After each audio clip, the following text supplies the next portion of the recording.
રાજકોટથી સમાચાર પોલીસ સામે જ આરોપીની ન ફટાઈ। આરોપીએ કહ્યું એન્કાઉન્ટર કરો પણ માફી ન માંગવું। પોલીસે આરોપીનું સરઘસ કાઢ્યું હતું। પોલીસે જાહેરમાં માફી માંગવાનું કહેતા આરોપીની ન ફટાઈ સામે આવી। બાદમાં પોલીસના કહેવાથી આરોપીએ વિનંતી કરી। મહત્વનું છે કે શહેરના વિરાણી ચોક વિસ્તારમાં દિવ્યરાજ જાડેજા નામના શખ્સ દ્વારા શહેરના વિરાણી ચોક વિસ્તારમાં દબંગાઈ કરી હતી। પહેલા છરી કાઢીને રોફ જમાવનાર શખ્સ પોલીસના સકંજામાં આવ્યો।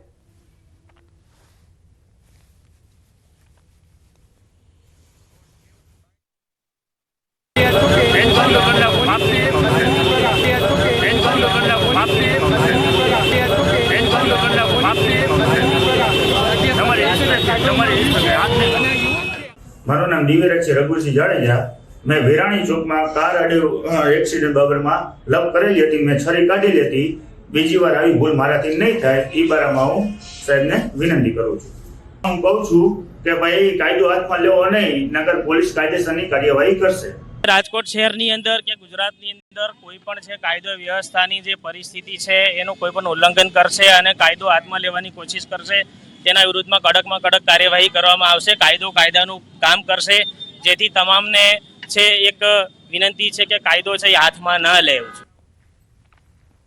તો પોલીસની ગિરફ્તમાં આવતા જ હાથ જોડીને માફી માંગતો નજરે પડ્યો, પરંતુ જ્યારે સરઘસ કાઢવામાં આવ્યું હતું ત્યારે તેણે માફી ન માંગવાની વાત કરી અને એવું કહ્યું કે મારું એન્કાઉન્ટર કરી દો।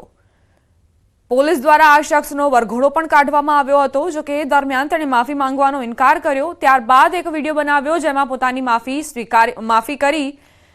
માફી માંગી લોકો પાસેથી અને સાથે જ કહ્યું કે કાયદો વ્યવસ્થા જાળવી રાખવાની ફરજ તમામ નાગરિકોની છે। જો એવું નહીં કરો તો પોલીસ તમારી પર કાર્યવાહી કરશે। વડોદરામાં પોલીસે આરોપીઓનું સરઘસ કાઢ્યું। ગુજરાત પોલીસે ગૃહ રાજ્યમંત્રીની સૂચનાથી રાજ્યભરમાં ગુનેગારો પર કડક કાર્યવાહી કરી સરઘસ કાઢી તબાહી બોલાવી રહી છે। વડોદરા પોલીસે પણ પાણીગેટના મુખ્ય માર્ગ પર હથિયારોથી હુમલો કરનારાને ઝડપીને સરઘસ કાઢ્યું। આરોપીઓને પોલીસે સરભરા કરતા શખ્સોને ચાલવાના પણ ફાફા પડ્યા। સ્ક્રીન પર દેખાઈ રહેલા આરોપીઓએ હિતેશ કહાર પર હથિયારો વડે જીવલેણ હુમલો કર્યો હતો, ત્યારે નરેશ, હર્ષ અને શિવમ કહાર નામના આરોપીઓનું સરઘસ કાઢી ઘટનાનું રિકન્સ્ટ્રક્શન કરાયું। પાણીગેટ પોસ્ટેના બાવચાવડ ખાતે મોડી રાત્રે એક કૌટુંબિક ઝઘડાને કારણે મારામારીનો બનાવ બને, જેમાં ફરિયાદી હિતેશ કહારે 3 આરોપીઓ નરેશ કહાર, હર્ષ કહાર અને શિવમ કહાર તેમના વિરુદ્ધ પાણીગેટ પોસ્ટેમાં ફરિયાદ દાખલ કરાવી છે। જેમાં મારામારીના બનાવમાં ચપ્પુ અને તલવારનો પણ ઉપયોગ થયેલો। પંચમહાલના ગોધરાના લીલેસરા ગામના યુવકને જાહેરમાં જન્મદિવસની ઉજવણી કરવી ભારે પડી। આ યુવકે તલવાર વડે બુલેટ પર કેક કાપી હતી, જેનો વિડીયો પોતાના ફેસબુક પર અપલોડ કર્યો હતો। ભાઈબંધો આવ્યા પણ તું ના આવી જેવા ગુજરાતી ગીત પર વિડીયો બનાવ્યો। ભવ્ય આતશબાજી સાથે કેક કાપતો વિડીયો સોશિયલ મીડિયા પર મૂકતા પોલીસ એક્શનમાં આવી। ગોધરા બી ડિવિઝન પોલીસે આ યુવક સામે ગુનો નોંધીને અટકાયત કરી છે। જો તમે પણ આ રીતે જન્મદિવસની ઉજવણી કરવા માંગતા હો તો સાવચેત થઈ જજો, ચેતી જજો, કારણ કે જો આવો વિડીયો બનાવીને સોશિયલ મીડિયા પર અપલોડ કર્યો તો પોલીસ તમને નહીં છોડે। કાર્યવાહીનો ભોગ તમને બનવું પડશે। બુલેટ પર કેક કટિંગ કરતો આ વ્યક્તિ જે હવે પોલીસ ગિરફ્તમાં છે, પોલીસે તેની અટકાયત કરી છે। સુરતમાં અસામાજિક તત્વો બેફામ, ઉધના વિસ્તારમાં યુવકની હત્યા કરાઈ। બાઇક બાબતે બોલાચાલીમાં હત્યા કરાઈ। ઉધના સ્થિત મહાવીર કોમ્પ્લેક્સ નજીક યુવક પર હુમલો કરાયો। નીરજ નામના શખ્સે હથિયાર વડે ઘા ઝીંકીને યુવકને મોતને ઘાટ ઉતાર્યો। હત્યારા નીરજની ગણતરીના કલાકોમાં ધરપકડ કરાઈ છે।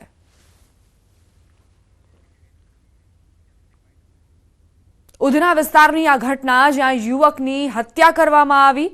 નીરજ નામના શખ્સે હથિયાર વડે ઘા ઝીંકીને યુવકને મોતને ઘાટ ઉતારી દીધો।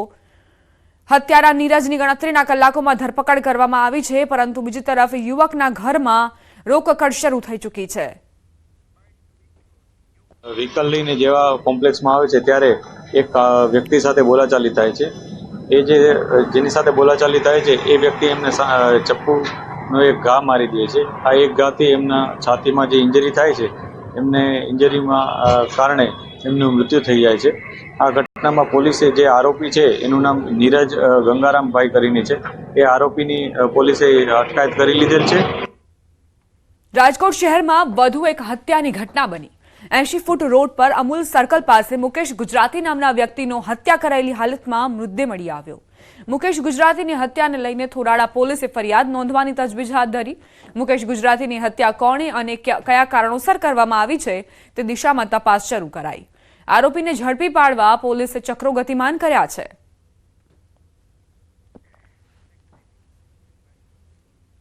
ભુવા તરીકે ઓળખ આપી લોકો સાથે ઠગાઈ આચરનાર નવલસિંહ ચાવડા મોત પહેલા પોલીસ સમક્ષ ચોંકાવનારા ખુલાસા કરતો ગયો.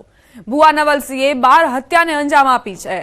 14 વર્ષ પહેલા તેણે તેના કાકાની હત્યા કરી હતી. બાદમાં તેની દાદા અને માતાને પણ મોતને ઘાટ ઉતાર્યા. તમામ લોકોને પાણીમાં સોડિયમ નાઇટ્રાઇટ આપી હત્યા કરતો હોવાનો ખુલાસો થયો. નવલસિંહે ઉજ્જૈનમાં તેના ગુરુ શૈલેષ બાવાજી પાસેથી તાંત્રિક વિધિ અને સોડિયમ નાઇટ્રાઇટથી લોકોના મૃત્યુ કરવાની રીત જાણી હોવાનો ખુલાસો થયો છે. આજથી 14 વર્ષ પહેલા એમણે જે શરૂઆત કરી એ એમના કાકાથી કરેલી હતી અને ત્યાર પછી એની જે સગી માં છે એના ઉપર એણે ઉપયોગ કરેલો અને ત્યાર પછી એકંદરે જેમ જેમ સંપર્કમાં આવતા ગયા એમ એ લોકોનો એણે ભોગ લીધેલો હતો એવું અત્યારે તપાસમાં આવ્યું છે. ખરેખર હજી ડિટેલમાં તપાસ કરવાની શરૂ છે. વડોદરાના છાણીમાં ડોર ટુ ડોર કચરા કલેક્શન ગાડી દ્વારા બાળકને કચડી નાખનાર ડ્રાઈવરની ધરપકડ કરાઈ. પોલીસ તપાસમાં સામે આવ્યો છે કે ડ્રાઈવર પાસે લાયસન્સ ન હોવા છતાં તે ડોર ટુ ડોર કચરા કલેક્શનની ગાડી ચલાવતો હતો. ડ્રાઈવર દશરથ લલ્લુ બિલવાડ 3 વર્ષથી કોન્ટ્રાક્ટ પર કામ કરતો હતો. છાણીમાં આવેલી અભયનગર સોસાયટીમાં ગઈકાલે સવારે ડોર ટુ ડોર કચરા ગાડી દ્વારા બાળકને કચડી નાખવાની ઘટના બની હતી. 4 વર્ષનો દેવાંશ ગોલાનિયા સોસાયટીમાં રમતો હતો તે દરમિયાન તેને કચરાની ગાડીના ચાલકે કચડી નાખ્યો. કચરાની ગાડી રિવર્સ લેતા સમયે દેવાંશને અડફેટે લીધો. બાળકને કમર અને બંને ઘૂંટણના ભાગે ગંભીર ઈજાઓ થઈ હતી જેના કારણે તેનું મોત નીપજ્યું હતું. સમાચાર વડોદરાથી ટ્રાફિક પોલીસની ઘોર બેદરકારી સામે આવી. લોકોને નિયમો શીખવાડતી પોલીસની બેદરકારી જુઓ. વીજ બિલ સમયસર ન ભરતા MGVCLનો સપાટો. ટ્રાફિક સિગ્નલોના વીજ કનેક્શન કાપી નાખ્યા. MGVCLની કાર્યવાહીથી ટ્રાફિક સિગ્નલો બંધ છે. કેટલાક જંકશન પર તો MGVCLએ ટ્રાફિક સિગ્નલના મીટર પણ જપ્ત કર્યા છે. ચોંકાવનારી વાત એ છે કે જ્યાંથી સિગ્નલનું કનેક્શન છે તે કાપીને મીટર GEB વાળા કર્મચારીઓ લઈ ગયા છે. આ અંગે GEB ઓફિસે તપાસ કરતા આ મીટર સ્માર્ટ સિટી પ્રોજેક્ટ અંતર્ગત આવતું હોય લાઇટ બિલ ભરવાનું બાકી છે જેથી કર્મચારીઓ મીટર લઈ ગયા હોવાનું જણાવ્યું.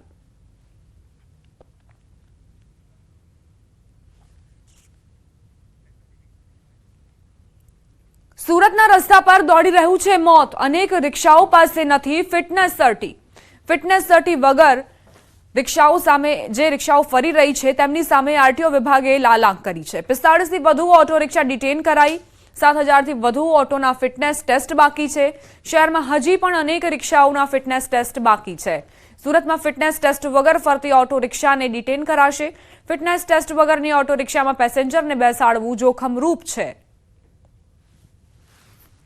ફિટનેસ પૂરું થઈ ગયા બાદ પણ લોકોના માટે એ લોકો વાપરવામાં આવે છે. એ રિક્ષાઓને પકડીને ડિટેન કરવામાં આવી રહી છે. વધુમાં આવી લગભગ 45 થી વધુ પ્રકારની રિક્ષાઓને પકડીને ડિટેન કરવામાં આવી છે. છેલ્લા ઘણા દિવસથી આ પ્રક્રિયા RTO કચેરી દ્વારા હાથ ધરવામાં આવી રહી છે અને કેટલાક એવા રિક્ષાઓ છે કે જે અગાઉ એમણે ફિટનેસ કરાવી લીધું છે પરંતુ ઘણી બધી રિક્ષાઓના ફિટનેસ હજી બાકી છે. જે પૈકી 19,000 જેટલી રિક્ષાઓના ફિટનેસ બાકી હતા. 12,000 જેટલી રિક્ષાઓ ફિટનેસ કરેલી છે પરંતુ બાકી રહેલી રિક્ષાઓના ફિટનેસ સમયસર નહીં થાય તે તમામને ડિટેન કરવાની કાર્યવાહી હાલમાં ચાલુમાં છે. રાજ્યમાં એક સાથે 25 IPS અધિકારીઓની બદલી. શમશેરસિંહ એન્ટી કરપ્શન બ્યુરોના ડિરેક્ટર પદ પર યથાવત. રાજકુમાર પાંડિયનને કાયદો વ્યવસ્થા વિભાગનો હવાલો સોંપાયો. અજયકુમાર ચૌધરીની મહિલા સેલના ADGP તરીકે નિમણૂક કરવામાં આવી છે.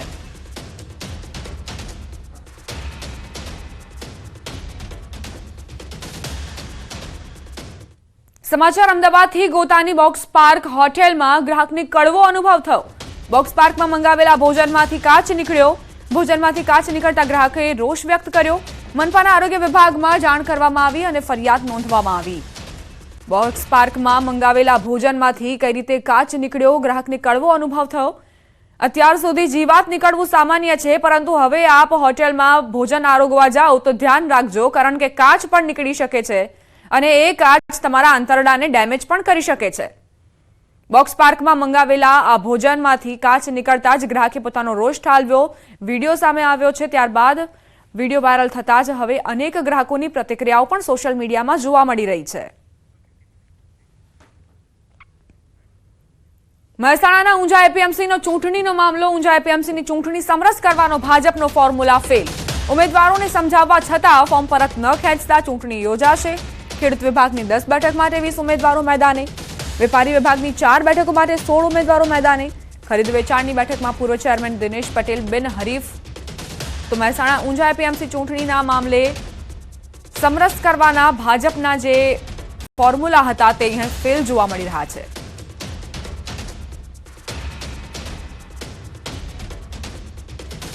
આપણને કુલ 67 ફોર્મ માન્ય રહેલા હતા, એનું 47 ફોર્મ પરત ખેંચાયેલા છે, એટલે 20 ઉમેદવારો ફાઇનલી બાકી રહ્યા છે. જ્યારે વેપારી વિભાગમાં કુલ 18 ફોર્મ માન્ય રહેલા હતા, જેનું 2 ફોર્મ પરત ખેંચાયા છે, એટલે 16 વેપારી ઉમેદવારો ફાઇનલ બાકી રહ્યા છે. જ્યારે ખરીદ વેચાણ વિભાગમાં કુલ 2 ફોર્મ ભરાયેલા હતા, જેનું 1 ફોર્મ પરત ખેંચાતા ફક્ત 1 ફોર્મ બચેલું હોય એમને બિનહરીફ વિજેતા જાહેર કરેલ છે. મહેસાણામાં નસબંધી કાંડને લઈ હડકંપ મચી ગયો છે. નસબંધીના ઓપરેશનના ટાર્ગેટ અપાતા હોવાના આક્ષેપ થઈ રહ્યા છે. સાબરકાંઠા જિલ્લાના આરોગ્ય અધિકારીનું નિવેદન સામે આવ્યું. મહેસાણાના અધિક આરોગ્ય અધિકારીએ આપેલા વિવાદાસ્પદ નિવેદન અને આક્ષેપોને અધિકારીએ નકાર્યા. સાથે જ જિલ્લામાં 375નો આંકડો તદ્દન ખોટો હોવાની સ્પષ્ટતા કરી. 6 ડિસેમ્બર 2024 સુધી 196 કેસ આપણે એનએસવીના થયેલા છે, જે 375નો આંકડો છે તદ્દન ખોટો છે. અત્યારે જે સાબરકાંઠા જિલ્લામાં જે પ્રકારની કામગીરી થઈ રહી છે એ પ્રમાણે લક્ષિત જે દંપતી હોય એમનો સંપર્ક કરી અને એમની કુટુંબ નિયોજનની વિવિધ પદ્ધતિથી વાકેફ કરવામાં આવે છે અને એમને અનુકૂળ હોય અને એમને જે પસંદ આવે એ પદ્ધતિ પ્રમાણે જ અમે આગળની કાર્યવાહી કરતા હોઈએ છીએ. જૂનાગઢના મધુરમ વિસ્તારમાં સિંહોના આટાફેરા. 2 દિવસથી સિંહોના આટાફેરાથી લોકોમાં ફફડાટ. ગઈકાલે મધુરમ વિસ્તારના સ્વપ્નલોક ટાઉનશીપમાં મોડી રાત્રે 3 સિંહોએ ધામા નાખ્યા હતા. ઠંડીમાં મોડી રાત્રે સિંહો જંગલમાંથી ગામ તરફ આંટો મારવા આવી રહ્યા છે. શિકારની શોધમાં અને શાંતિના માહોલમાં ઘૂમતા સિંહો સીસીટીવીમાં કેદ થયા. 4 થી 5 સિંહ મધુર વિસ્તારની એક અન્ય સોસાયટીમાં પણ જોવા મળ્યા હતા.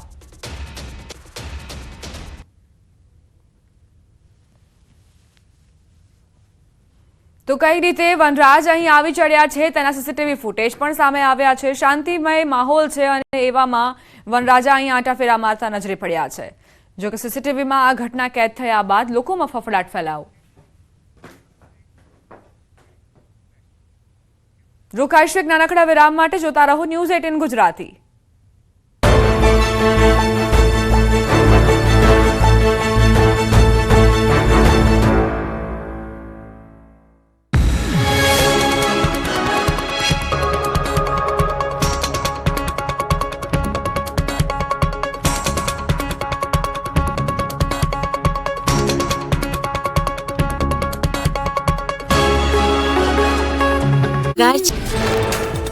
પાટણમાં બોયઝ હોસ્ટેલમાં દારૂની મહેફિલ મામલે એનએસયુઆઈ દ્વારા વિરોધ. યુનિવર્સિટીમાં નકલી નોટો ફેંકીને કર્યા સૂત્રોચ્ચાર. કુલપતિની ચાલુ મિટિંગમાં કાર્યકરોએ પહોંચીને નોંધાવ્યો વિરોધ. રાજકોટમાં અસામાજિક તત્વોનો આતંક. નજીવી બાબતમાં યુવકે જાહેરમાં કાઢી છરી. વિરાણી ચોકમાં યુવકે છરી કાઢીને રોફ જમાવતા ટ્રાફિક જામના દ્રશ્યો સર્જાયા. છરીધારી યુવકનો વિડીયો વાયરલ. સાબરકાંઠાના ઈડરમાં સ્થાનિકો થયા પરેશાન. તંત્રની બેદરકારીથી રોડ પર 3 કિલોમીટર સુધી ટ્રાફિક જામ સર્જાયો. રોડ વન વે કરાયા બાદ તંત્ર દ્વારા નિયમોનું પાલન ન કરાતું હોવાનો આક્ષેપ. રાજકોટમાં 2000ની નોટો સ્વીકારાતી હોવાનો દાવો. જુબેલીમાં આવેલી દુકાનના સંચાલકે 2000ની નોટ લેતા હોવાનું સ્વીકાર્યું. દુકાનદાર એક નોટ પર 300 રૂપિયા કમિશન લેતા હોવાનો દાવો. વિડીયો થયો વાયરલ. રૂપિયા 2000ની ચલણી નોટો હજી પણ બજારમાં ફરતી હોવાનો ખુલાસો. 2000ની નોટો બદલાવવા માટે કમિશન લેવાતું હોવાનું સામે આવ્યું. આરબીઆઈ પ્રમાણે 2% એટલે કે રૂપિયા 1 કરોડની કિંમતની નોટો બજારમાં ફરતી હોવાનો અંદાજ. બોટાદના બરવાડામાં હજારો લીટર પાણી વેડફાયું. બેલા ગામે પ્લોટ વિસ્તારમાં પાણીની પાઇપલાઇનમાં ભંગાણ થતા પાણીનો ધોધ જોવા મળ્યો. 10 ફૂટ ઊંચો ધોધ ઉછળતા નદીઓ વહેતી થઈ હોય તેવા દ્રશ્યો સર્જાયા. બોટાદમાં કેનાલમાં મસમોટું ગાબડું પડ્યું. બરવાડાના કાપડિયાળી ગામ પાસે નાવડા વલ્લભીપુર બ્રાન્ચ કેનાલમાં પડ્યું ગાબડું. 10 ફૂટ જેવડું મસમોટું ગાબડું પડતા લાખો લીટર પાણીનો વેડફાટ.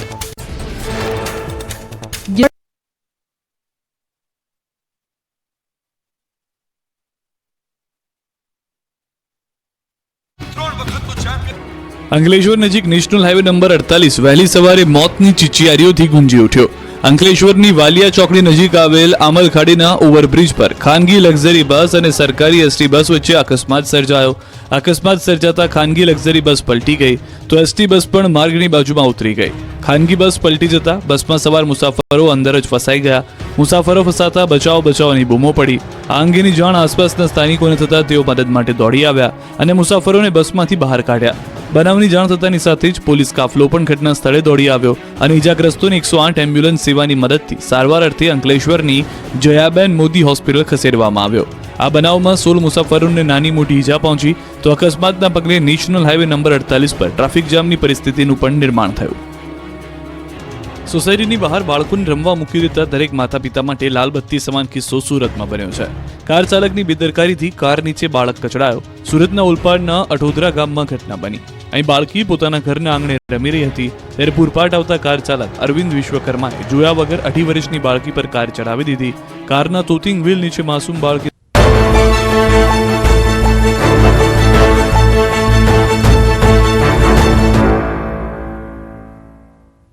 Welcome back. આરબીઆઈએ 2000 રૂપિયાની નોટ ચલણમાંથી પરત ખેંચી લીધા બાદ પણ બજારમાં ફરી રહી છે. લોકોએ હજી પણ 1 કરોડ રૂપિયાથી વધુ મૂલ્યની ચલણી નોટ દબાવી રાખી હોવાનો ખુલાસો થયો. 2000ની નોટો બદલવા માટે કમિશન લેવામાં આવતું હોવાનું સામે આવ્યું છે. દલાલો 200 થી લઈ 300 રૂપિયા લઈને 2000ની નોટ બદલી રહ્યા છે. દલાલો 2000ની નોટ બદલવા 15 થી 20% કમિશન લે છે. આરબીઆઈએ શેર કરેલા ડેટા મુજબ લગભગ 98% નોટ બેંકોમાં પરત આવી ગઈ છે. જોકે હજી પણ 1 કરોડ રૂપિયાની એટલે કે 2% નોટ લોકો પાસે હોવાનો અંદાજ છે. એ 2000ની નોટ એક્સચેન્જ બાબતે કહેતા હતા કે તમે 2000 ઉપર અમે 1700 કરી આપીએ અને 15% કે 10% જેટલું એમનું કમિશન હોય છે અને એક્સચેન્જ કરી આપે છે. પણ અમે તો યુઝ્યુઅલી અમારા કામથી જ આવ્યા હતા, પરંતુ આવી રીતે આવતા જતા લોકોને હેરાન કરતા હોય છે. રસ્તામાં ઊભા રાખીને ઇશારા કરતા હોય છે. આ તે તમે ગમે ત્યારે આવો, સવારે 10 થી લઈને સાંજે 5 વાગ્યા સુધી દલાલોની લાઈન તમને અહીંયા જોવા જ મળશે. અને અમુક દલાલોનું તો એવું પણ સેટિંગ હોય છે કે અંદરથી આરબીઆઈના જે અમુક જે ઓફિસરો છે એ લોકો એમની સાથે સંકળાયેલા હોય છે. એવી પણ મને વાતચીત કરી હતી અમુક લોકોએ. મેં જ્યારે વાતચીત કરી એમની સાથે ત્યારે મેં એમને કહ્યું કેમ કે અહીંયા અમે લોકો લાઈનમાં ઊભા રહીને બદલાય છે અને એ લોકો ડાયરેક્ટ 200 રૂપિયા લઈને સીધી નોટ બદલી આપે છે. 2000ની નોટ ઉપર 200 રૂપિયા કમિશન ખાય છે એ લોકો. એટલે હું 2000 આપું એટલે મને 1800 આપે અને એ લોકો ડાયરેક્ટ લાઈનમાં ઊભા રહ્યા વગર જ કરી આપે છે. મેં એમને પૂછ્યું કે આવું કેવી રીતે, તો કે અમારું ડાયરેક્ટ અંદર સેટિંગ હોય છે. 2000ની નોટનું ચલણ બંધ થયાને 2 વર્ષ થઈ ચૂક્યા છે. આરબીઆઈ દ્વારા એક નિયમ બનાવવામાં આવ્યો હતો કે જેની પાસે નોટો સંગ્રહાયેલી છે તે બદલી શકે છે. ને અમદાવાદમાં ઇન્કમટેક્સ પાસે આવેલી આ આરબીઆઈની ઓફિસ છે, એટલે કે ભારતીય રિઝર્વ બેંકની ઓફિસ છે કે જ્યાં લોકો 2000ની નોટ લઈને આવે છે, તેને નોટ બદલતા હોય તે પ્રકારની બાબતો સામે આવી રહી છે. એટલે કે 2000ની નોટ લઈને આવો તો તેની સામે 2000નું વળતર પરત મળતું હોય છે અને અહીંયા સવારમાં લાઈનો પણ લાગતી હોય છે. અંદાજિત ઘણા સમયથી 2000ની નોટો જેમની પાસે સંગ્રહાયેલી જે છે તે નોટો બદલતા હોય તે પ્રકારના દ્રશ્યો જોવા મળતા હોય છે. મહત્વનું સાથે સાથે એ છે કે 1 ઓક્ટોબર 2024ના રોજ આરબીઆઈ દ્વારા ચલણમાંથી બહાર કાઢવામાં આવેલી 2000ની નોટ નો વળતરનો ડેટા જે છે તે શેર કર્યો હતો, જે અંતર્ગત 98% નોટો બેંકમાં પરત આવી ચૂકી છે.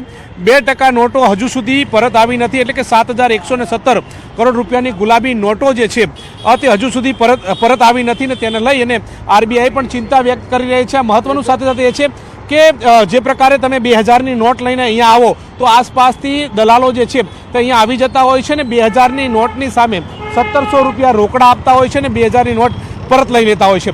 જેવા તમે 2000ની નોટની વાત કરો એટલે તરત 300 રૂપિયાનું કમિશનની વાત જે છે તે કરતા હોય છે. અહીંયા 1 નહીં 2 નહીં પરંતુ આશ્રમ રોડ ઉપર અનેક આ પ્રકારના જે એજન્ટો જે છે તે જોવા મળતા હોય છે ને આ એજન્ટો જે છે તે વિવિધ સ્થળોએથી નોટ ઉઘરાવે છે અને સવારમાં કતારમાં લાગી જાય છે.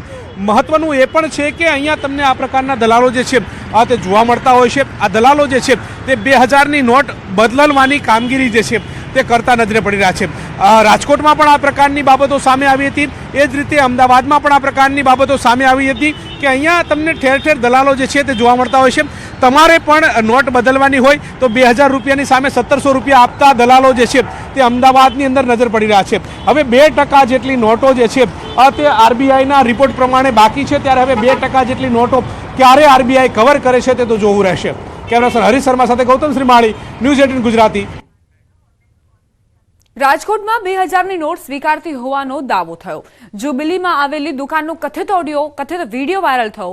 એક નોટ પર 300 રૂપિયા કમિશન લેતા હોવાનો દાવો કરાયો. કથિત વિડીયો સામે આવ્યો છે. એ દુકાનના સંચાલકે 2000ની નોટ લેતા હોવાનું સ્વીકાર્યું. કમિશન માટે ધંધો કરતા હોવાનું પણ સંચાલકે જણાવ્યું.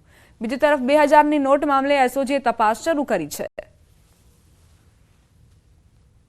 અમારી જેમ જે લીગલ ટેન્ડર છે ને, અમારી જેમ એજન્ટ હોય ને, જે અમદાવાદ બોમ્બે, એને અમે મોકલી આપીએ, લીક આપીએ, અમને 70-80 રૂપિયા વચ્ચે મળે. કમિશન માટે તમે આ બિઝનેસ કરો છો? હા, મેન તાણું લઈને. અમારી જેમ આ ધંધો અમદાવાદ બોમ્બે બધા કરે છે, એટલે અમે ત્યાં મોકલી જાય. ઘણા છે અમદાવાદમાં, અલગ અલગ. સિંગલ હોય તો 250-300 રૂપિયા લઈએ છીએ, વધારે હોય 5-10 નોટ તો 200 રૂપિયા લઈએ છીએ. તદ્દન ગેરકાયદેસર છે. ભારતીય ચલણનું ન તો પ્રીમિયમ હોઈ શકે કે ન તો ડિસ્કાઉન્ટ હોઈ શકે. આપણું જે ચલણ છે એ ચલણના જેટલા રૂપિયા અંકિત કરવામાં આવ્યા હોય, દાખલા કે 2000ની નોટના 2000 અંકિત કરવામાં આવ્યા તો 2000 પૂરા દેવા પડે. એટલે 2000માં 1 પૈસો ઓછો પણ ન દઈ શકાય કે 1 પૈસો વધુ પણ ન લઈ શકાય. જો આવું થતું હોય તો તે ગુનો બને છે. હું અહીંયા આવ્યો તો મને એવું એ લોકોએ કીધું કે ભાઈ 2000 અમે 300 રૂપિયા કમિશન લઈ છીએ. તો ભાઈ મેં એમ કીધું કે તમે 300 રૂપિયા કમિશન કઈ બાબતે લ્યો છો એ મને આપો. તમે ઓલી ફાટેલી જૂની નોટો રાખે છે તો મેં કીધું અહીંયા હું જાઉં તો એ લોકોએ મને કીધું કે હું બદલાવી આપીશ. બાંગ્લાદેશમાં હિન્દુઓ પર થઈ રહેલા અત્યાચારનો ઠેર ઠેર વિરોધ કરાઈ રહ્યો છે.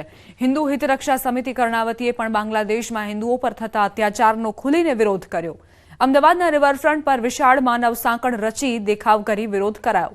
સાથે જ બાંગ્લાદેશમાં ધર્મના નામે થતા અત્યાચારો બંધ કરવાની માંગ કરી. આ વિરોધ પ્રદર્શનમાં મોટી સંખ્યામાં લોકો જોડાયા. બાંગ્લાદેશમાં હિન્દુઓ પર જે રીતે અત્યાચાર થઈ રહ્યું છે, તેમનું દમન થઈ રહ્યું છે, તેના વિરોધ દેશભરમાં જોવા મળી રહ્યો છે. ભારતમાં હિન્દુઓને લઈને સ્ટેન્ડ લેવામાં આવે તેવી માંગ ઉઠી છે. અમદાવાદમાં પણ એ જ પ્રકારે વિરોધ પ્રદર્શન કરવામાં આવ્યું અને હિન્દુઓ માટે માંગ કરવામાં આવી.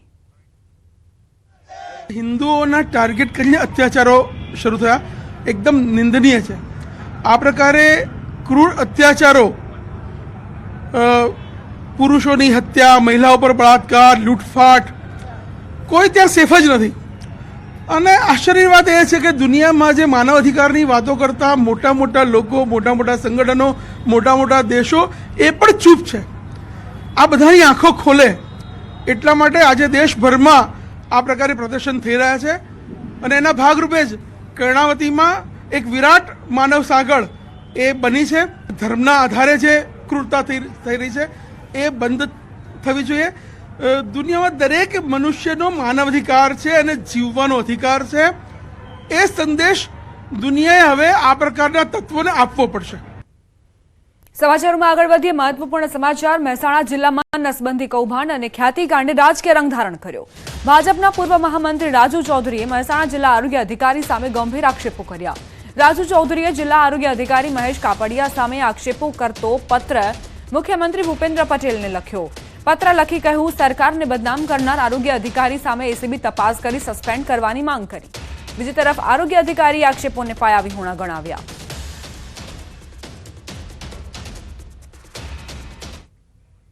જેમ પોર્ટલ ઉપરથી જે ખરીદી થઈ રહી છે એમાં બિંદાસ થઈને ખરીદી થઈ રહી છે.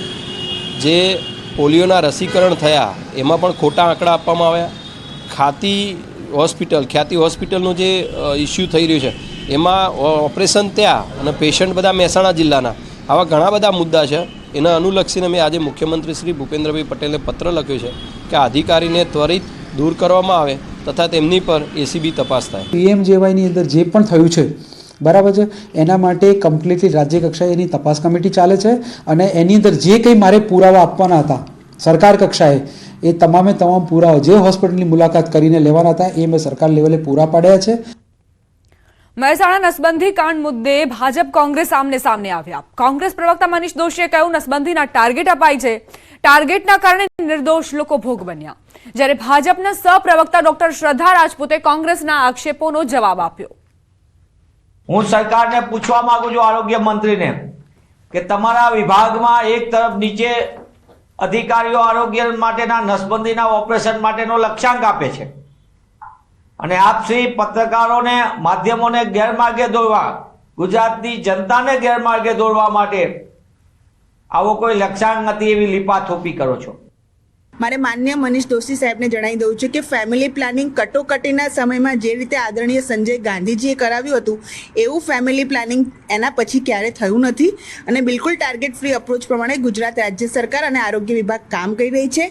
હાલમાં જે કિસ્સો ધ્યાનમાં આવ્યો છે એ કિસ્સાની અંદર પણ પૂરતી તપાસ કરીને જે પણ કર્મચારી એની અંદર ક્યાંક પણ દોષી લાગ્યા છે એમને હાલ તો તપાસ દરમિયાન સસ્પેન્ડ કરવામાં આવ્યા છે અને આગળ અમને લાગશે તો એ પ્રમાણેની સખત કાર્યવાહી પણ કરવામાં આવશે.